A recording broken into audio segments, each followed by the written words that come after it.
The old radio hadn't worked in over 20 years. That's what my grandfather always told me. It sat on a dusty wooden shelf in the attic for as long as I could remember. Its antenna was broken. Its speaker was torn. There wasn't even a power cable attached to it anymore. It was just an old piece of junk. At least, that's what I believed. Everything changed last Friday night. A terrible storm had cut the electricity across the neighborhood. The entire house was silent. No television, no internet, no lights, just darkness and the sound of rain hitting the roof. I grabbed a flashlight and decided to check the attic. I don't know why. Something kept pulling me upstairs. The air felt colder with every step. The attic door creaked open. The smell of old wood and dust filled the room. Then, I heard it. Static. A loud burst of radio static. My flashlight landed on the old radio. It was glowing. A tiny red light was blinking. That made no sense. There was no electricity, no batteries, no wires, nothing. The static suddenly stopped. A deep voice whispered through the speaker. Alex. My heart stopped. It said my name. I froze. Maybe I imagined it. Maybe the storm was playing tricks on my mind. Then it spoke again. Alex, I've been waiting for you. I ran downstairs without looking back. I locked the attic door. I barely slept that night, but around 3 in the morning, I heard the radio again, even louder. And this time, it wasn't coming from the attic anymore. The next morning, I convinced myself it had all been a nightmare. I laughed at the idea of a broken radio calling my name, but when I walked into the kitchen, my grandmother was staring at me. She looked terrified. Before I could say anything, she whispered, "You heard it, didn't you?" My blood froze. I never told anyone about the voice. "How do you know?" I asked. She slowly sat down. For a long time, she said nothing. Then she looked toward the attic. "Your grandfather heard that voice too." I couldn't believe what I was hearing. She opened an old wooden drawer and pulled out a faded notebook. The first page was dated October 14th, 1983. Every page was filled with my grandfather's handwriting. The first sentence read, "The radio knows things it shouldn't." My hands started shaking. I kept reading. "It speaks only during storms. It always knows your name. And whatever you do, never answer it." I looked up at my grandmother. She had tears in her eyes. "He stopped talking about it years later," she said, "but every storm, he locked himself inside the attic." Suddenly, the lights flickered, even though the electricity had already returned.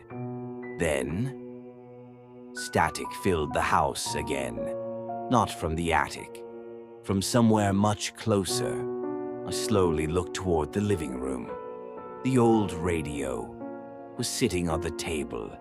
I was certain I had never brought it downstairs. I grabbed the notebook and ran back to the attic. There had to be an explanation. The radio was still sitting on the living room table. I didn't dare touch it. Instead, I searched the attic for anything my grandfather had left behind. After nearly an hour, I found an old metal box hidden beneath a loose floorboard. Inside were dozens of cassette tapes. Every tape had a date. On the last tape, someone had written, "Do not play." My hands were shaking. I knew I should stop.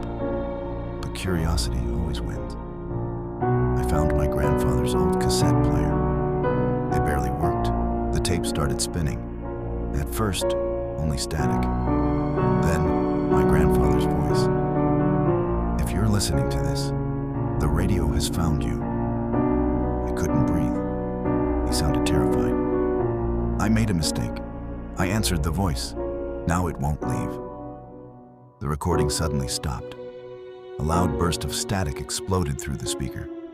Then, another voice began speaking. It wasn't my grandfather anymore. It was the same deep voice from the radio. Only this time, it sounded much closer. "Alex, you finally found the tapes." Suddenly, the cassette player turned off by itself. The attic became completely silent. Then I heard footsteps, slow, heavy, coming from the other side of the attic. But I was alone, or at least, I thought I was. The footsteps stopped. The silence was worse. I held my flashlight with trembling hands and slowly turned toward the darkness. "Who's there?" I whispered. No answer, only silence. Then, something moved. A dark figure slowly stepped out from behind a pile of old furniture. I couldn't see its face. It was too dark. But I could hear it breathing. Slow, heavy. It wasn't walking toward me. It was waiting. Suddenly, the old radio downstairs turned on again.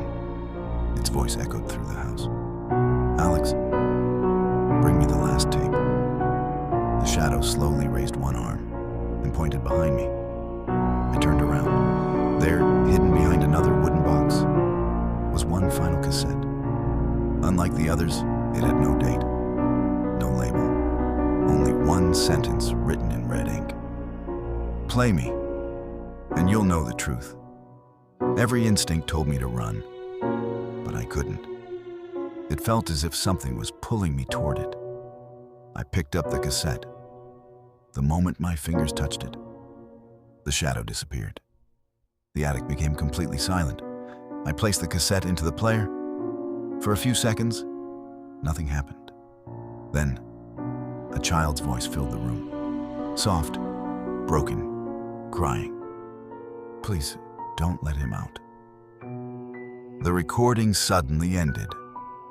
At that exact moment, the attic door slammed shut by itself. Everything went dark. The room was completely dark. My flashlight was dead. I could hear someone breathing right behind me.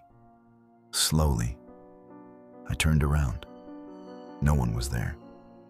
Then the radio came to life one last time. Its red light glowed through the darkness.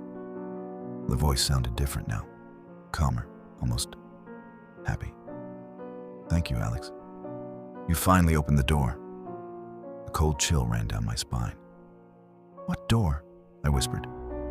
The radio began laughing, a deep, hollow, inhuman laugh.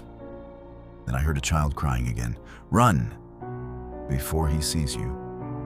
Suddenly, the wall beside the radio cracked open.